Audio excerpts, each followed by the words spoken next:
পঞ্চম অধ্যায় সালোক সংশ্লেষণ ফটোসিনথেসিস।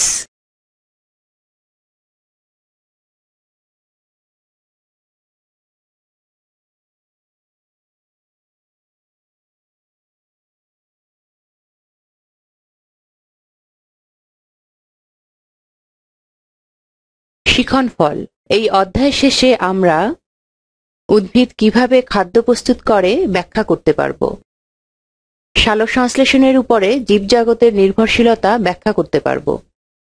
খাদ্য প্রাপ্তিতে উদ্ভিদের অবদান উপলব্ধি করতে পারব এবং উদ্ভিদের প্রতি সংবেদনশীল হব।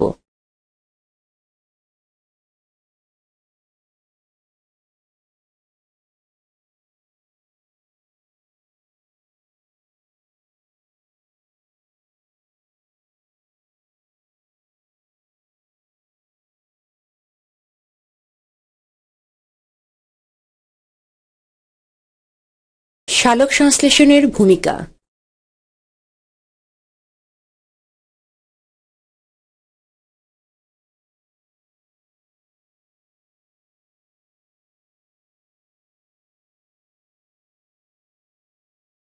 মোটর গাড়ি চলতে কি লাগে?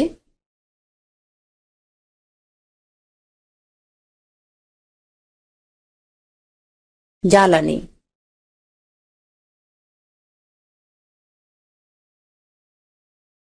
পাখা ঘুরতে কি লাগে?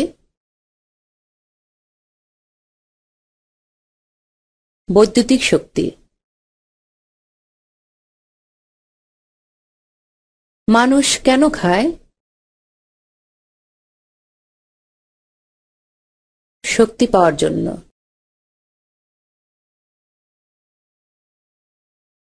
শক্তি দিয়ে কি হয়? শক্তি দিয়ে কাজ করা যায়। যে কোনো কাজ করতে হলে শক্তির প্রয়োজন। আমরা বিভিন্ন উৎস থেকে শক্তি পাই। পৃথিবীতে শক্তির পরিমাণ নির্দিষ্ট। শক্তি শুধু এক রূপ থেকে আরেক রূপে পরিবর্তিত হতে পারে। মোটর গাড়িতে রাসায়নিক শক্তি যান্ত্রিক শক্তিতে পরিণত হয়। পাখায় বৈদ্যুতিক শক্তি যান্ত্রিক শক্তিতে পরিণত হয়। এভাবে মানুষ যে খাবার খায় তা রাসায়নিক শক্তি হিসাবে থাকে এবং পরে হাঁটা চলা বা কোনো কাজে যান্ত্রিক শক্তি হিসেবে কাজ করে।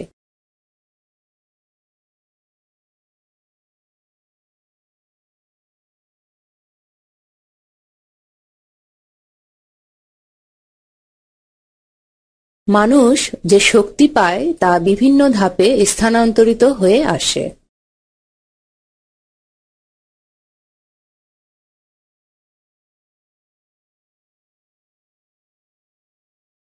তোমরা কি বলতে পারবে মানব জীবনে শক্তি পাওয়ার ক্ষেত্রে উদ্ভিদের প্রয়োজনীয়তা কি?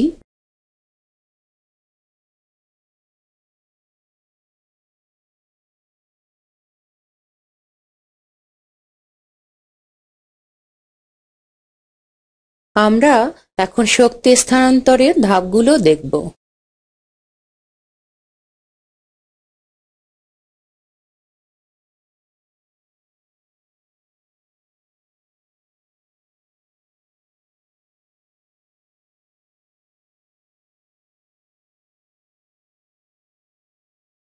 পৃথিবীতে শক্তির সবচেয়ে বড় উৎস হল সূর্য। সবুজ উদ্ভিদ সূর্যের শক্তিকে কাজে লাগিয়ে খাদ্য তৈরি করে।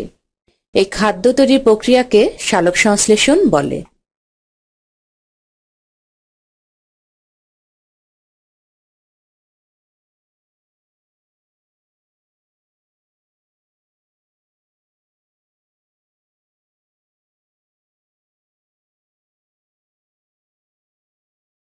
সালোক সংশ্লেষণে উৎপন্ন খাদ্যের সাহায্যে উদ্ভিদে যে মূল, কাণ্ড, পাতা, ফুল, ফল বা বীজ হয় তা গরু, ছাগল বা অন্যান্য পশু পাখি ও মানুষ খায়। মানুষ আবার বিভিন্ন প্রাণী খায়। উদ্ভিদের খাবারের মধ্যে সৌরশক্তি জমা থাকে। গরু, ছাগল বা অন্যান্য প্রাণী উদ্ভিদ খেলে সেই শক্তি উদ্ভিদ থেকে প্রাণীর দেহে যায়।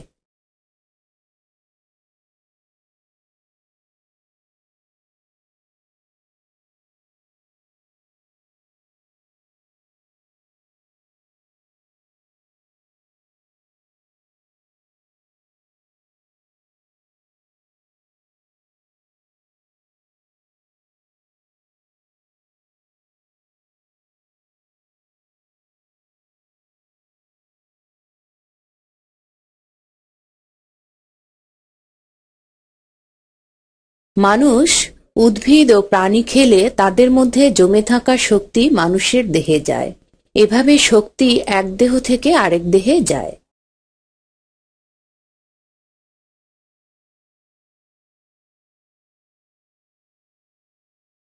তাই সমস্ত জীবজগৎ টিকে থাকার জন্য উদ্ভিদের সালোকসংশ্লেষণের ভূমিকা অপরিসীম। সালোকসংশ্লেষণ না থাকলে সমস্ত জীবজগতের টিকে থাকা খুবই কঠিন।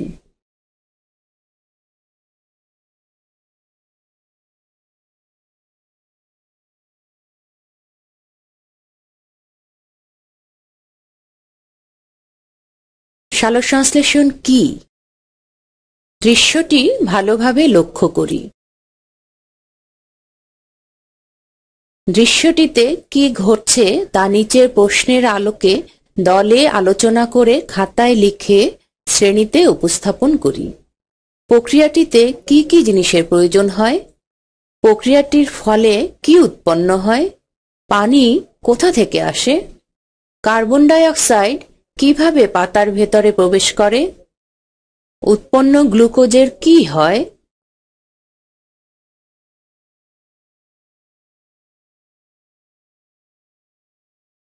এবার এসো প্রক্রিয়াটি সম্পর্কে জানি।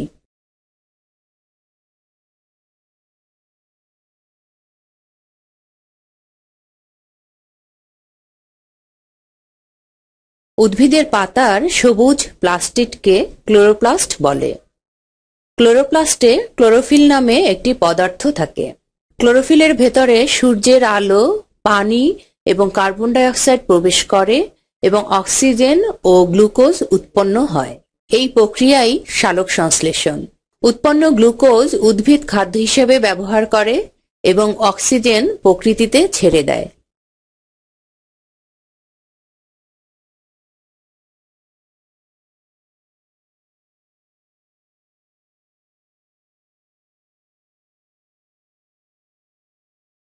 কেন পাতায় সালোকসংশ্লেষণ বেশি হয়?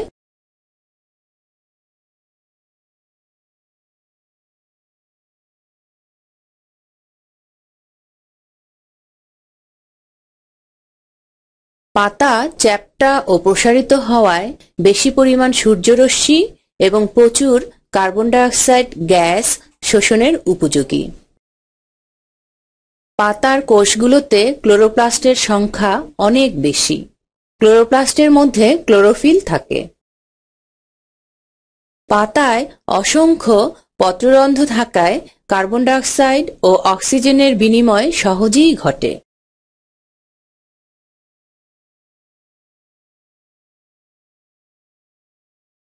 উদ্ভিদ কোষে পানি আসে কোথা থেকে?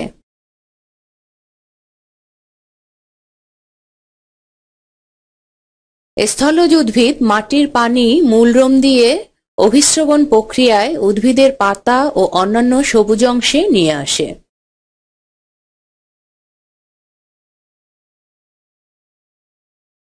অভিস্রবণ একটি অর্ধবেদ্য পর্দা ভেদ করে পাতলা দ্রবণ থেকে ঘন দ্রবণের দিকে দ্রাবক অর্থাৎ পানি প্রবেশ করাকে অভিস্রবণ বলে। অর্ধভেদ্য পর্দা যে পর্দার মধ্য দিয়ে কোনো দ্রবণ হতে শুধু দ্রাবক এক প্রান্ত হতে অপর প্রান্তে যেতে পারে কিন্তু দ্রব যেতে পারে না, তাকে অর্ধভেদ্য পর্দা বলে। উদ্ভিদের মূলরোম কোষের পর্দা এক ধরনের অর্ধভেদ্য পর্দা। এই অর্ধভেদ্য পর্দা দিয়েই মাটি থেকে পানি মূলরোমে প্রবেশ করে। এই পানি মূলরোম থেকে উদ্ভিদের পাতায় পৌঁছে এবং তা সালোকসংশ্লেষণে ব্যবহৃত হয়।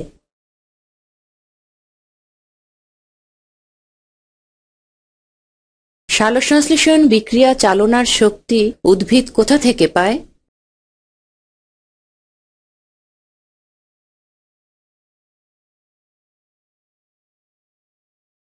উদ্ভিদ সূর্যালোক থেকে সালোকসংশ্লেষণ প্রক্রিয়া চালানোর শক্তি পায়।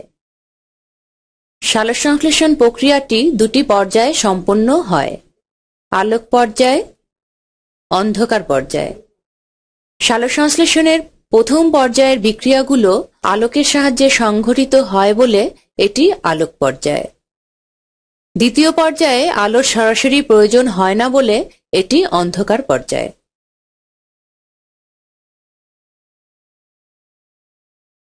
সালোকসংশ্লেষণের সামগ্রিক বিক্রিয়াটি কিরূপ?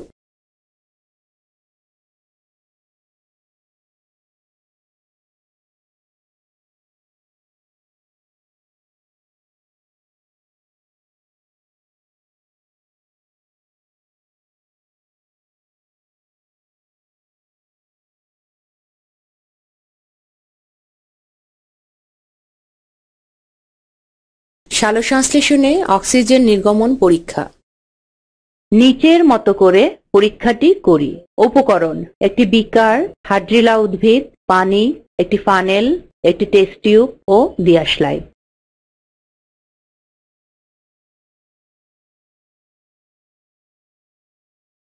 পদ্ধতি: প্রথমে একটি বিকার নেই। বিকারে কিছু হাইড্রিলা উদ্ভিদ রাখি যাতে হাইড্রিলার কাণ্ডগুলো উপরের দিকে থাকে। বিকারটির 2 ভাগের 3 ভাগ পানি দিয়ে পূর্ণ করি। হাইড্রিলার উপরে একটি ফানেল স্থাপন করি যাতে ফানেলের নলটি সম্পূর্ণ পানিতে ডুবে থাকে।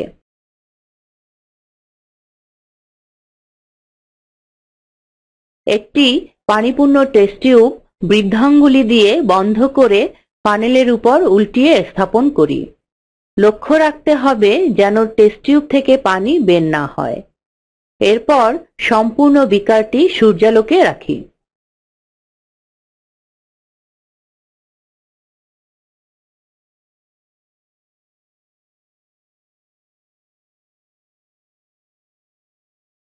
কিছুক্ষণ পর্যবেক্ষণ করি। কি দেখা যাচ্ছে?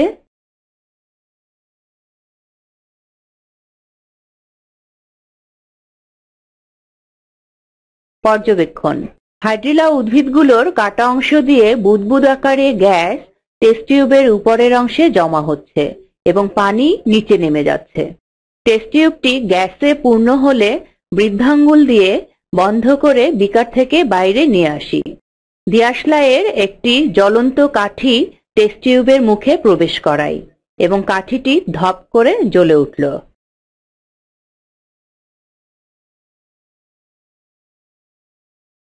সিদ্ধান্ত: জ্বলন্ত কাঠিটি ধপ করে জ্বলার কারণ অক্সিজেন গ্যাস। কেননা অক্সিজেন নিজে জ্বলে না কিন্তু অপরকে জ্বলতে সাহায্য করে, তাই টেস্ট টিউবের উক্ত গ্যাসগুলো অক্সিজেন।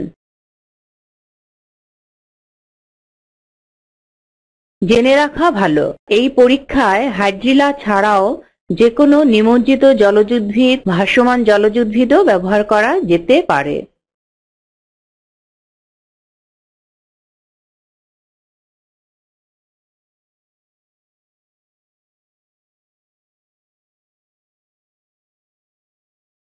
জীবজগতে সালোকসংশ্লেষণের গুরুত্ব ও তাৎপর্য। তোমরা কি বলতে পারবে জীবজগতে সালোকসংশ্লেষণের তাৎপর্য ও গুরুত্ব কি? খাদ্য উৎপাদন: জীবজগতের প্রাথমিক খাদ্য শর্করা সালোকসংশ্লেষণের মাধ্যমে উৎপন্ন হয়।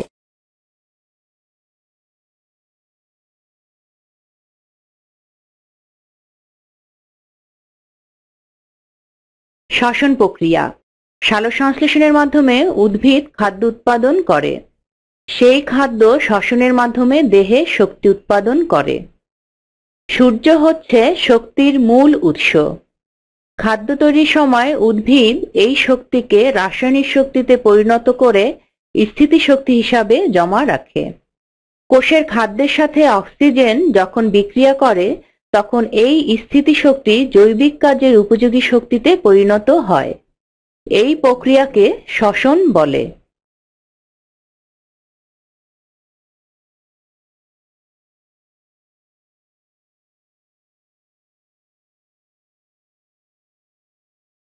পরিবেশে গ্যাস বিনিময়: সালোকসংশ্লেষণ প্রক্রিয়ায় উদ্ভিদ কার্বন ডাই অক্সাইড গ্রহণ করে এবং অক্সিজেন ত্যাগ করে। আবার জীব শ্বসন প্রক্রিয়ায় অক্সিজেন গ্রহণ করে ও কার্বন ডাই অক্সাইড ত্যাগ করে। এভাবে উদ্ভিদ ক্ষতিকর কার্বন ডাই অক্সাইড শোষণ করে এবং অক্সিজেন বাতাসে ছেড়ে দিয়ে পরিবেশ দূষণমুক্ত করে। তাই আমাদের বেশি করে গাছ লাগাতে হবে এবং অপ্রয়োজনে গাছ কাটব না। জীবাশ্ম জ্বালানি। কলকারখানা বা যানবাহনে ব্যবহৃত জ্বালানি, খনিজ তেল, গ্যাস, কয়লা ইত্যাদি সম্পদ মূলত উদ্ভিদ হতে আসে। এগুলির মধ্যে নিহিত শক্তি সালোকসংশ্লেষণের মাধ্যমে সূর্য থেকে আসে।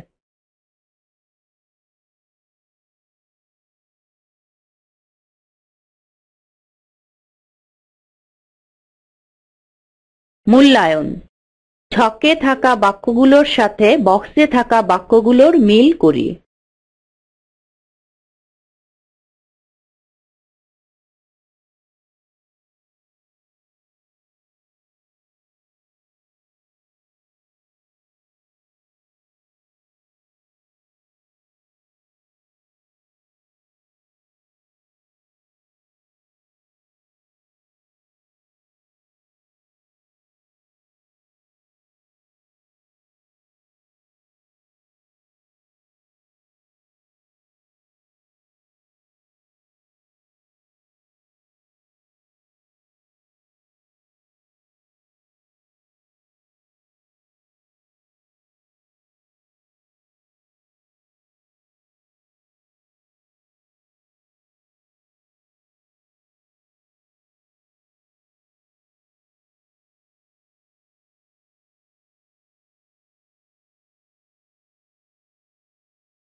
সালোকসংশ্লেষণ কি? সালোকসংশ্লেষণ প্রক্রিয়াটি কোথায় হয় এবং কেন হয়? উপরের প্রক্রিয়াটিতে অক্সিজেন উৎপন্ন হওয়া ব্যাখ্যা করো। উপরোক্ত প্রক্রিয়াটি সমগ্র জীবজগতের জন্য কতটুকু প্রয়োজনীয় বলে তুমি মনে করো?